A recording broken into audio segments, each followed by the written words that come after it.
Ndeka toti visite à terrain et celle sur l'effort. Groupe normal à tous ces belles pour une concession et celle sur propre passé. Comme le monsieur a dit tout à l'heure, il devrait y avoir un stade vélodrome qui est déjà en construction et des panneaux solaires, c'est ça, fait par l'État. Donc voilà, pour l'instant ça va. Métro Paris-Kinshasa.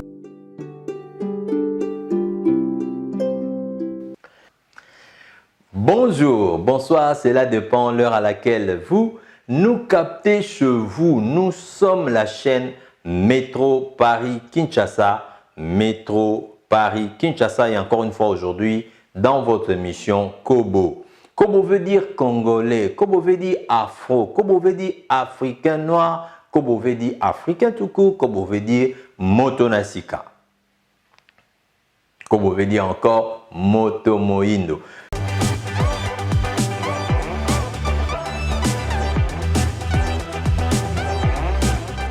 Cette émission existe parce que de temps en temps, nous venons discuter, nous venons nous communiquer de choses, nous venons nous communiquer de bonnes pensées, nous venons de nous communiquer de bonnes valeurs ou encore nous rappeler, si vous voulez, de bonnes valeurs africaines ou encore plus de bonnes valeurs noires, négro, de bonnes valeurs congolaises.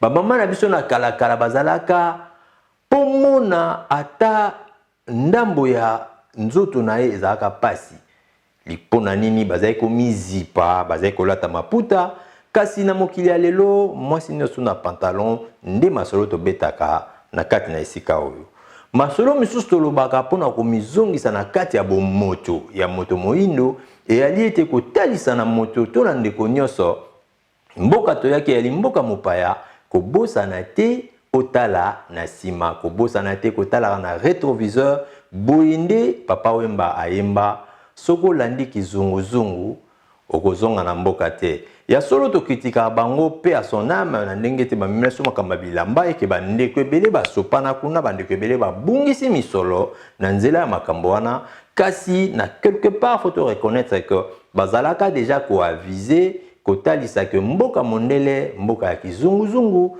mboka ya mondele mboka ya biloko ebele mboka ya mondele oyo akolanda kizunguzungu akozonga na mboka te.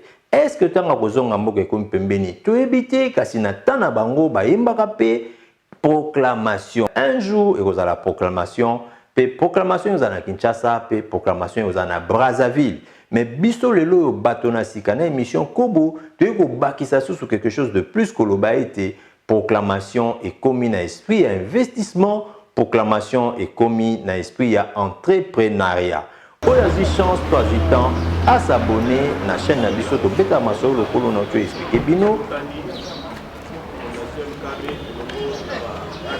Programme mokolmo lelo nous avons des activités. Nous avons bandeko na biso bazokende na Kazangulu oyo ba souscriva qui na cadre ya ba site agricole. Bango, je crois bokotikala parce que badjiko eza destiné pour na Kazangulu. Et bandeko mususu ezali ba oyoyo pour na programme ya site na biso ya Maluku Nenkao. Ba aussi to banana bango moi kala na projet ba ebineni to procédaka. Souvent to programmaka 2 visites. Première visite yango tozo sala. Parce que boyaki na bureau na biso li solo kaka opesi ba mbongo na bino. Alors il faut qu'il ne peut au monde ici on peut là qui va mourir. Donc le lieu juste visite état de lié au monde ici tango. Deuxième visite au programme moi je crois dans 2 ou 3 semaines donc je vais mettre aussi ça pour ça là neto donc à la bino les sous pour procéder la distribution c'est comme ça tout ça est là. Donc le lot les allées visite mutatali et si quand la pêche là qui mongo yango et on a kanisa que si quand ils allaient juste à quelques centimètres na ciel mais c'est pas le cas je dois désister donc il y a moi tout ça il a un ndengwana donc le lot toujours que n'est pas juste un simple visite je crois que sur terrain tu vas mais on a vu sauter au mon espace yango et prochainement tu vas bien bino sous pour la procéder la distribution proprement dit voilà l'activité na biso ya mokoma lelo donc babis na biso ndenge zawana c'est bien programmé.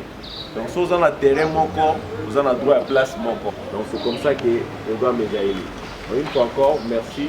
Dans le disposer, tant la bino. sur terrain parfois mituna ya mingi et vous allez pas ça peut nous juste gâcher le temps.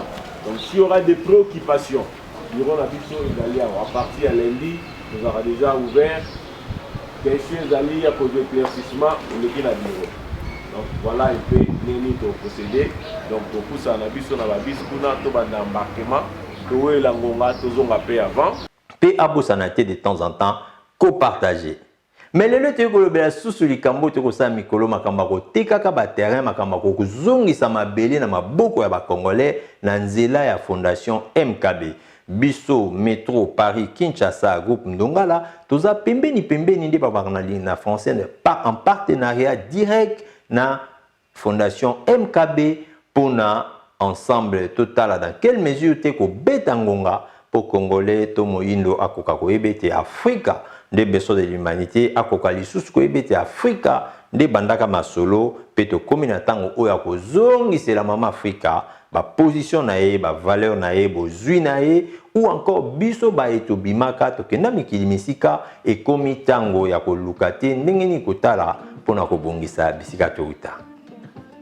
Fondation MKB na site na biso oyo boyebi ke bele bozoya ko zoa bozoya ko somba bozoya ko récupérer mabele na bino ya mboka na bino totela ki bino na talo malamu tozo teka yango $1000 tozo pesa $55 oyo zoke na ba frais divers mais le pango yango moko prix nango eza $1000 ba numéro na biso ebani ba contact na biso ebani pas cité pour nous remonter à biso au Kindi de Konawaza na Kinshasa à l'équipe na bureau na biso a mis $355 na moto on a besoin à terrain et puis à petit numéro na ya téléphone nde biso tant to comme après la kisi ko bongisa bisika o to kende ko tala ko bongisa bisika o to zo somba pour que biso to kwa suko rappeler bande ko nyonso ba futi bongo simato kita na bango ba kende ko tala ba image to libino lelo ezali ba image oto bengaka première descente na biso ya kokende kotala ya kokende komona kokende kopalper si vous voulez de ses propres yeux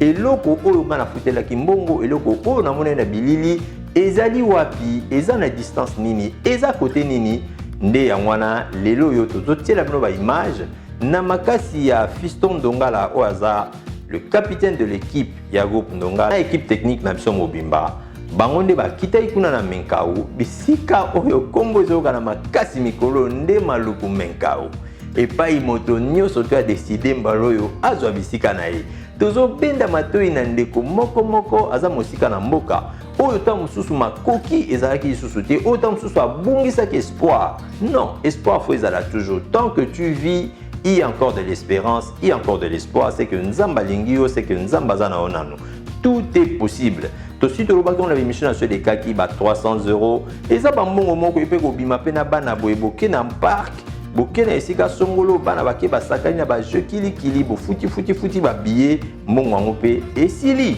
okoki pe ko tshela ngo ta msusu 2 fois plein na yo soko za na motuka monene mbongo ngo pe esili na bato misu pa pe ko tshata 4-5 fois plein ya voiture na ye donc eza mbongo moko so na kangi misu na koki na ngai pe ko tinela ngo ndeko mona Kinshasa sima na bakisi $55 likolo po ya kende akuta na bato ya Métro Paris Kinshasa groupe Ndongala na sima na bango nde bakomonisa ye ndenge nini te fondation MKB azotambusa makambo ndenge nini te fondation MKB azosunga congolais azongela lisusu mabele na ye tozali koloba ete tokitaki kuna oyo deuxième descente tosali tozosangisa bafilme nyonso po bomona ngo nzela moko samedi elekaki tozalaki na ba ndeko oyo na makasi ya Fiston Ndongala na équipe technique na biso mobimba pour le compte de Picard Group et Métro Paris Kinshasa. Suivez. Toloba mais tokolemba te pamba te nzambe apesaki moto monoko mpona koloba mayele oyo ozali nango na kati na yo ndeko kobomba mpona yo te mokili esi ekomi moke lelo yo comme Bible ezoloba est-ce que la nature ne vous enseigne-t-il pas si biso tokobakisa que la nature nous enseigne que lelo oyo na nzela ya ba YouTube yo koki kotikala na ndako na yo sino na nzela ya Google bref na nzela ya internet okoki kotikala na canapé na yo na ndako na yo pe yo yekoli mosala mobimba sinon tout un métier kaka na nzela ya etando moke nde yango nature eza koenseigner biso bongo bonité yo oyo obimaka mboka kala ozwa mayele okoma moto na mayele okoma ta mosusu mpe moto na mbongo ozwi mwa misolo ozwi mpe mwa mayele ya mondele kasi mpo na nini te utiliser le côté physique c'est-à-dire kokita un tour na mboka mpo na okende kokabola bamayele yo ozwi na mikili ya bapaya okendaki esengo nini te elengi nini ezosala yo mpo na kopartage bafilme ya bandeko na yo bacongolais oyo ozomona na whatsapp mpo na bango balango ya gene mpo na bango bameli masanga makasi yo elengi nini to posa nini na sentiment nini plaisir nini yo ozozwa yo congolais ntango ozopanza bafilme oyo ya ndeko na yo policier kutu alie bien te kutu alali malamu te kutu alati bilamba evandi na nzoto te kasi lokola kwei makalikali likolo ya masanga ya mabe baétranger bazomema na mboka na yo yo congolais plaisir na yo eza be moko ya koseka ya kokabola ya kopanza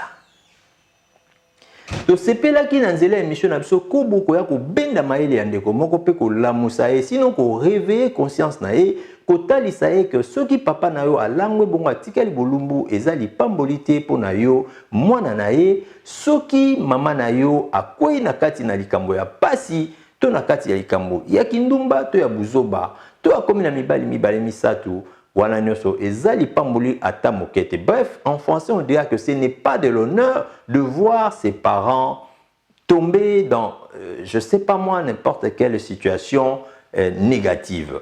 Voilà, c'est la même chose. Ceux qui sont au pays sont donc nos parents. Bazaba ndeko nabiso mwana moke mokolo tompaka bango nyonso tu bazaba ndeko ya oyo nyonso tu ayebi ke akenda mosika kasi wana mboka na ye. Donc vraiment on évolue na étape na projet na biso ya logement sociaux oyo groupe MKB fondation MKB à la disposition. Donc voilà un peu ça l'information. Faites-nous confiance. Dans 3 semaines, on va revenir pour la distribution. S'il y a des questions, qui n'a vu sur le bureau, on va vous décider là où il y a des ondes. Voilà. Nous avons 50 hectares. 50 hectares. Donc il y a aussi des endroits qui sont prévus pour les équipements de base. Marché, école, marché, machin. Donc c'est juste des cités modernes qu'on veut créer, hein, où ils ont respecté les conditions d'habitabilité. Moderne et sécurisé. Voilà, c'est ça. Papa Fiston, rappelle-moi dans 2 minutes. Nous sommes dans la cité. Donc voilà un peu ça. Oui, papa. Qui a versé $25, il a droit qu'à la visite au Sali. Prochainement, distribution, Tobenga a été. Tobenga a été. Tobenga Mouto, il a payé $300. Celui-là, on sait qu'il y a Azadana Lupang ou pas la vision. Construction. Donc c'est vous qui vous occupez de la construction ou bien chacun peut construire sa maison à sa guise? Non, j'ai dit ceci. Pour nous, les projets logements sociaux à 2 phases. La première phase consiste à la vente des terrains comme on est en train de le faire. La deuxième consistera à la construction de maisons. Ça, c'est d'abord l'idéal du projet. C'est-à-dire, après la première phase, on va mettre à la disposition, à votre disposition, un modèle de maison avec l'air coût à côté. Si vous êtes d'accord, on marche ensemble. Mais si tu es d'accord, demain après-demain, tu vas te gêner. Hein? Tu vois une belle maison à côté de toi. Vous savez ce que ça peut faire. Donc vous serez maintenant contraire au Tekamou. Peut-être ça. Mais du moins, nous, on va proposer ma construction. Je dis bien crédit varié entre 10 à 15 ans. Donc, on est en train de liciter beaucoup à mètres carrés. Non, pas ça. Justement, c'est un peu ça. Vous aurez la maquette. Avant tout projet, 10 mois et coca déjà, on le mettra déjà à votre disposition. Il y a beaucoup de mécanismes dans la deuxième phase. Si pour la première phase, 10 mois, j'ai dit. Voilà, c'est pour la première phase, vous passez au bureau pour payer. Mais par contre, la deuxième phase, ça va faire l'implication à la banque. C'est un crédit de 10 ans, ils ont habitué à passer. Vous voyez, donc il y a un peu beaucoup de gymnastique autour l'imnato mais vous serez déjà fixé avant la fin, la première phase déjà, pour attaquer la deuxième phase. Est-ce que le projet a pu mettre en place ou penser à faire un forage collectif? Tout à fait. Je crois que dans bureau, on leur avait dit dans la fiche de prix on a dit que eau, électricité, routier, la bune, mais moi je pense déjà qu'on voit déjà ce qui est en train d'être fait à côté. Le chef de l'État tient courant, il n'y a pas de salaire. Donc nous allons déjà bénéficier de ça. Parce que même le péage, avant que nous amenons l'eau courant dans le site, le gouvernement déjà reçu la mission. Pardon.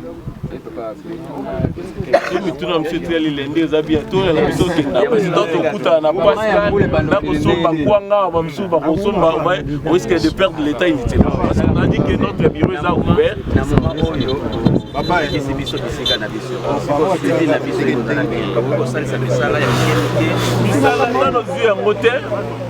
Ce qu'on dit terrain, il faut une mise en valeur. Au moment où il y a une j'ai dit une chose. Si on a un terrain, pour signer compromis. Dans le compromis, on a mise en valeur. Parce que quand on a un terrain, on a pété au terrain, on a déjà ma casse. Il faut mise en valeur.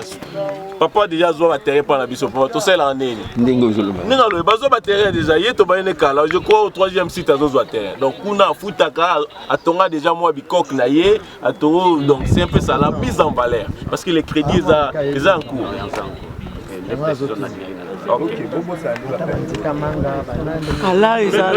Vous pensez qu'on peut construire une cité moderne à niveau, papa? Donc voilà un peu ça, mais ça, tout ça qui est dans la bis, de garder quand contact.